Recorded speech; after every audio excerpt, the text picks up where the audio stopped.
하나님의 말씀 마가복음 1장 40절에서 45절까지의 말씀을 봉독하겠습니다. 한 나병 환자가 예수께 와서 꿇어 엎드려 간구하여 이르되 원하시면 저를 깨끗하게 하실 수 있나이다. 예수께서 불쌍히 여기사 손을 내밀어 그에게 대시며 이르시되 내가 원하노니 깨끗함을 받으라 하시니 곧 나병이 그 사람에게서 떠나가고 깨끗하여 진지라.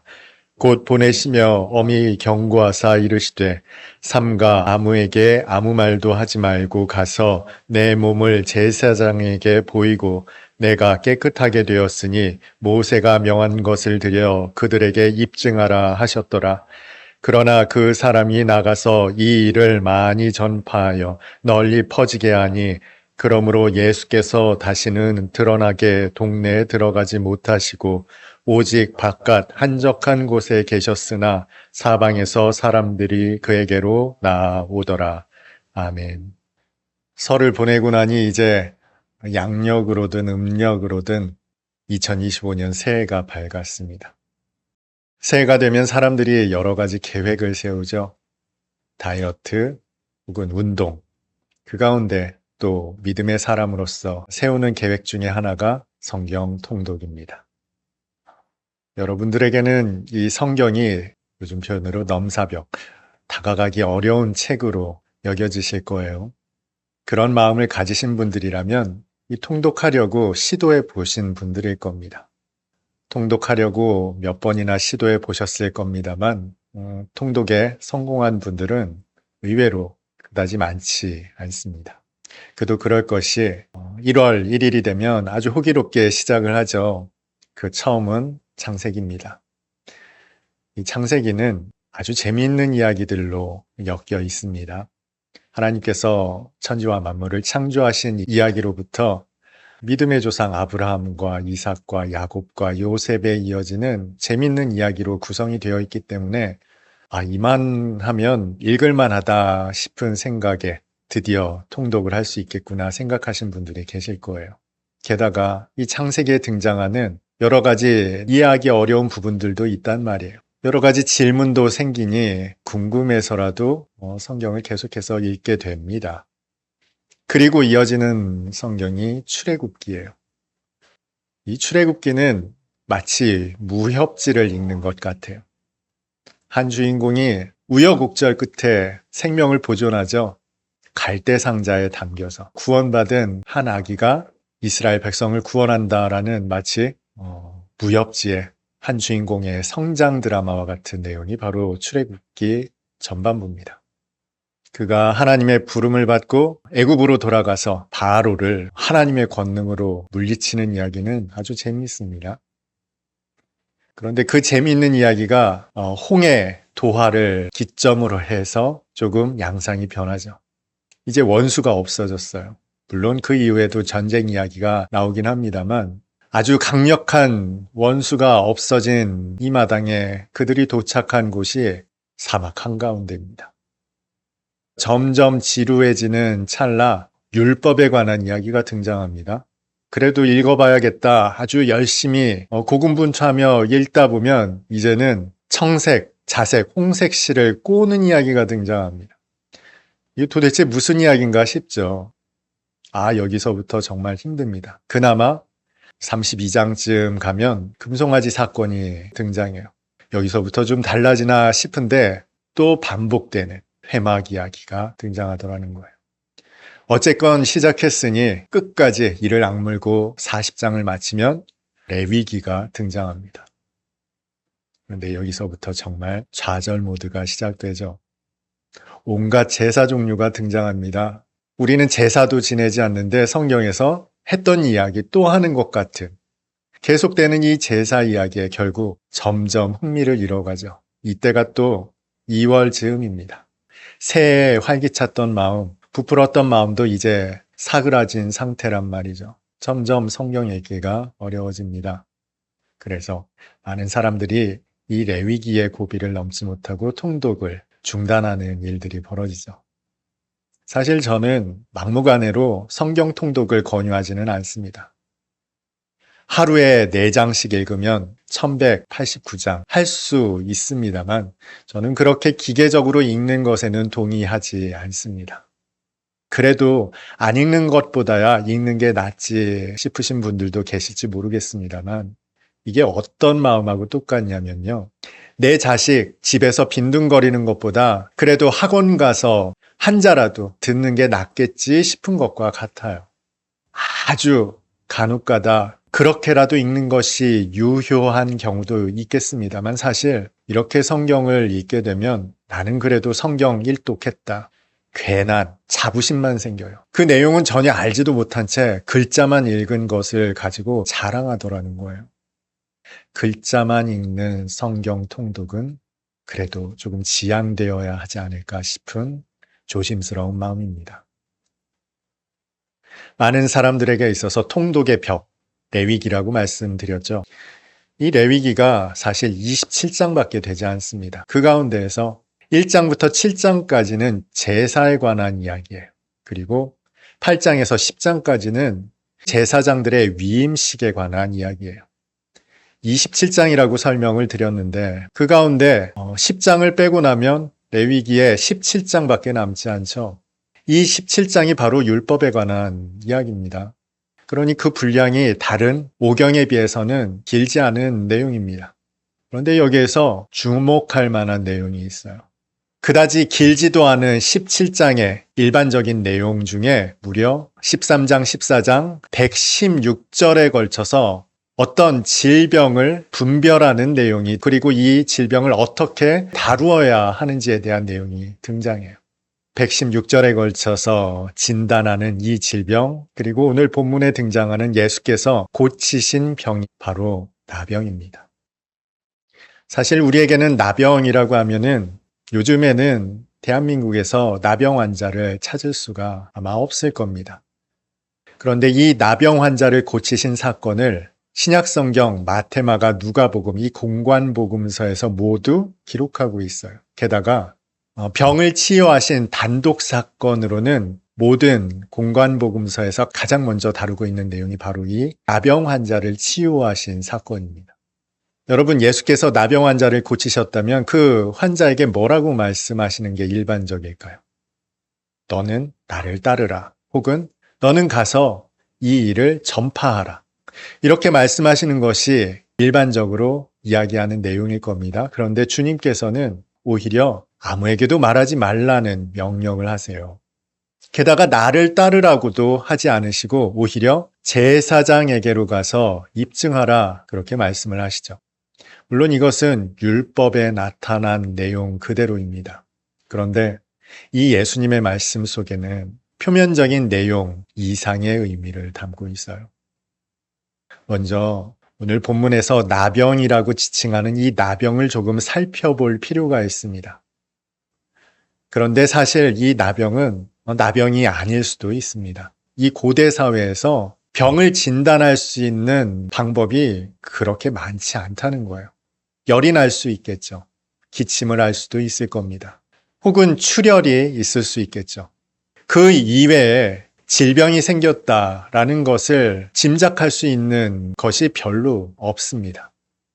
그런 차원에서 육안으로 발견할 수 있는 방법이 바로 피부에 나타난 증상들입니다. 그래서 여러분들이 사극을 보면 역병이 돌 때 사람들에게서 피부에 발진이 생기죠. 이것을 통해서 역병이다 확인을 하게 되잖아요.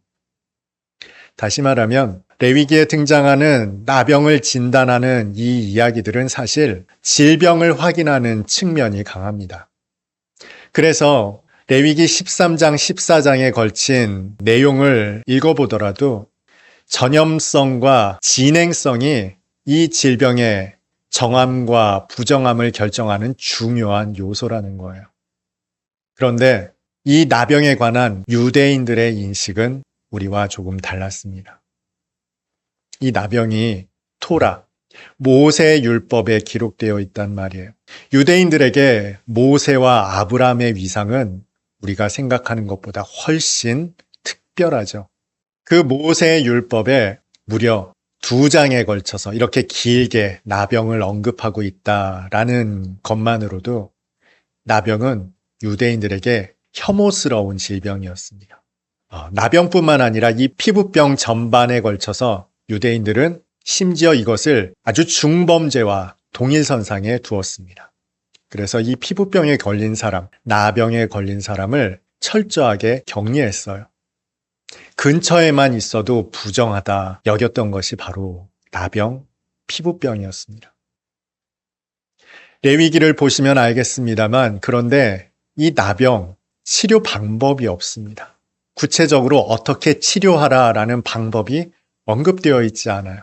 단지 더 번지고 있는지를 관찰하는 방법 외에는 딱히 손 쓸 수 있는 방법이 없어요. 한마디로 불치병이란 얘기죠. 자연치유, 하나님께서 치유하시지 않으면 치료할 방법이 없다는 겁니다. 그런데 공교롭게도 그 진찰을 담당한 사람이 제사장이에요. 제사장은 율법을 관장하는 사람 아닙니까? 제사를 관장하는 사람이에요. 그런데 그것을 판단하는 사람이 제사장이다. 이 나병은, 피부병은 마치 죄를 다루는 것과 똑같은 방식으로 다뤄졌다는 겁니다. 율법에 의해서 판단되었고 율법에 의해서 규정되었단 말이에요. 죄와 똑같이 여겨졌다는 거죠. 그런데 오늘 본문에 주님께서 그 나병 환자를 고치셨습니다. 여러 질병이 있었지만 병을 고치신 단독 사건으로 공관복음서에서 가장 먼저 등장하는 것이 나병 치유 사건입니다. 이것은 시사하는 바가 있죠. 앞서 나병은 불치병이라고 말씀을 드렸어요. 그런데 그 불치의 영역을 넘어서 주님께서 고치셨다. 이것은 아마 이 세 가지 경우 중에 한 가지일 겁니다. 먼저 일반적인 치료법이 없다는 거예요. 그렇다는 것은 예수께서 선지자 이상의 아주 특별하신 분이라는 거죠. 나병, 피부병에 걸리는 것을 하나님께 버림받아서 받는 징벌의 뜻으로 설명을 드렸습니다만, 그런데 예수께서 이 나병을 고치셨다라는 것은 하나님의 진노를 거두게 하셨다라는 의미죠. 그렇다는 건 하나님과 죄인 사이에 중보자가 되신다는 의미예요.